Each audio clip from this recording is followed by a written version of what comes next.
In this video, we're going to take a very close look at a super functional, super lightweight, and maybe most importantly, super cheap bivvy bag. This is the Mountain Warehouse Bivvy bag, which I picked up from them on Amazon for £25. The website currently has it listed at full price for $39.99, and to be honest, weighing in at 314 grams, as you can see, incredibly compressibly small. I think even at 40 quid I'd be quite happy with this. So I just want to show you this next to the Alpkit Elan Hooped Bivvy there in the larger bag, just to show you just how small this thing actually is, even compared to something as simple as that. And the setup process, as you can see here, is extremely simple as well, but we'll have more of a comparison to the Alpkit Hooped Bivvy and maybe the benefits and drawbacks of both in just a second.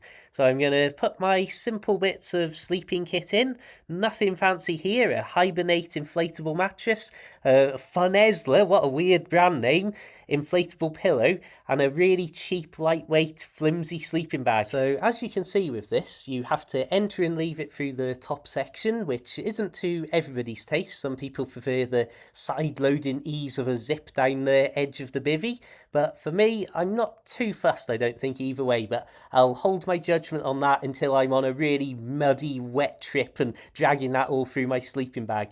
What I will say, however, if you're not a fan of this top-loading design, the fact it's got a drawstring means it is infinitely adjustable. So you could see it was easy for me to get in and out. Then let's say I wanted to sit up in an evening and have the bivvy up around my waist or my shoulders. I could use that drawstring to pull it nice and tight around my midriff. And then, of course, at night you'd draw it in a lot closer around your face. Not too close, though. You don't want to risk your health with a lack of airflow and oxygen. So you can see I'm just illustrating, writing in my notebook or tapping on my phone, and various unsettled sleeping habits if there's spooky lights in the darkness. And then here, for the first time ever, unzipping it or unduffling it while I'm in it, no problems at all.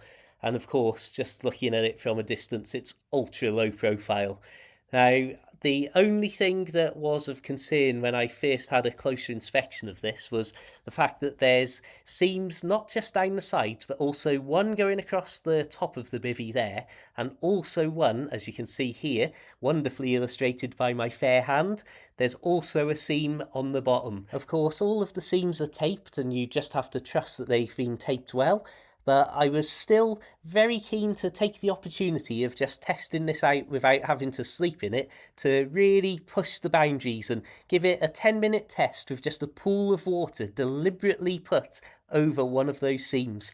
And you can see the surface water immediately just rolls off, so that was my first positive moment with the waterproofing. And then looking from the inside, you can see the only sign that there's been any water on the outside is the fact that the material either side of the seam has very slightly gone darker, but I wouldn't consider that an issue whatsoever, and I'd be very concerned if I was in those sort of wet conditions that that level of water standing on top of it was even possible. I set up my Alpkit Elan bivvy so that you could visually compare the two, and they look similar in length. However, the Alpkit definitely has a lot more room on the inside, and it also has that much bigger zip opening that goes right across the top and then very much about 2/3 the way down the side, so it makes it very easy to get in and out and to air it out.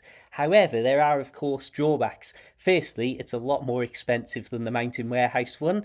It weighs over 3 times as much as the Mountain Warehouse, is nowhere near as compressible because of course it's got metal poles as a part of its basic structure. So of course it all depends on exactly what you want to use these for as to why you might pick one over the other or have both for different occasions.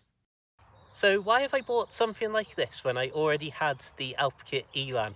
There's a couple of reasons, and the main two, I would say, are the fact that it's so lightweight, it's so cheap, and it packs down so small, make it an excellent just-in-case item. If you're going on a particularly long walk or there's changeable weather forecasts and you're worried about the risk of getting caught out by weather conditions or darkness falling, something like this is so negligible to add to your backpack that I just thought, for 25 quid, why not have it there just in case? Secondly, I am an absolute massive think carefully about how I end this sentence, astronomy fan. And even before I had telescopes and astro binoculars and things like that, I used to go out down to a little pond on the outskirts of my hometown.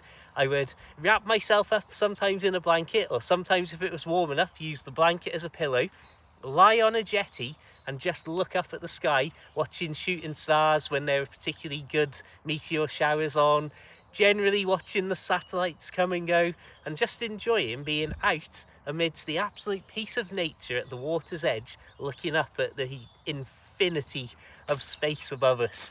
And that is something that, as I've got significantly older from when I was doing that in my early 20s, sad to say, having something like this has been in the back of my mind as that'd be useful, but I never wanted to spend the money. And then since getting the Alp Kit Elan Bivvy, which has got a little mesh window that you can look through and lie in just looking up at the stars when I've been camping out in it, it's really got me back into that thinking, this is brilliant. So having something like this, even if I'm not camping, is going to be ideal to just wrap myself up in. Of course, you can have this, you can have the sleeping bag all wrapped up, just thrown in your backpack together. I can come out to places like this and just enjoy looking up at the stars in a waterproof and nice, all-in-one sort of contained, warm sleeping unit with, of course, no intention of going to sleep, hopefully, just looking at the sky and enjoying the stars.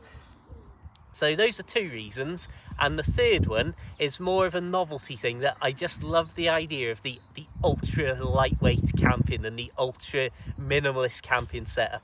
I mean, this is a 3 by 2.9 metre tarp here, so you would obviously have a much smaller tarp than that to go with something like this for ultralight backpacking. But if you consider this is, somewhere around 314 grams for the bivvy bag, I think the ultralight smaller tarps you can pick up about 250 to 300 grams, and then you just add whatever sleeping bag and extra items like that. But your sleep system will be way below 1 kilogram before you add in maybe a nice big duck or goose down sleeping bag, something like that. So yeah, those are my immediate reasons for getting something like this, and my immediate thoughts, which I hope you'll have heard throughout this video, are all very positive. Like I say, this was 25 quid off Amazon. The retail price is $39.99 at the time of this video being made, that was on the label that was attached to it when it arrived. And I think even for 40 quid, I wouldn't be too unhappy with it. And you've seen that waterproof test, so that's really made my day, because I would hope to never be in that sort of wet, rainy condition that you've got pools of water stacking up on it. As you can probably tell, I am very happy with this, and I hope to be sleeping out in it in the next few nights, maybe even before this video goes live. So please do check out my other videos for more on the bivvy bag and all of my other camping adventures. I'd like to thank all of my PayPal supporters, channel members, and Facebook subscribers and super thankers, because without you I simply wouldn't be able to afford to kit myself out ready for the spring and summer. So that's a big thank you to Sean B, Melissa L, Dawn H, A Sanford, T Seymour, David D, Kaz G, C Cole, the Yacht Captain, and Fufarito. Thank you very much, everybody. Without you, this simply wouldn't be possible. Thank you very much to everybody else for tuning in. Please do like the video, subscribe, and check out my other camping adventures. Consider supporting the channel as well. Until the next time, though, keep it interesting, keep it bivvy worthy, have a fantastic day, and of course, my friends, farewell.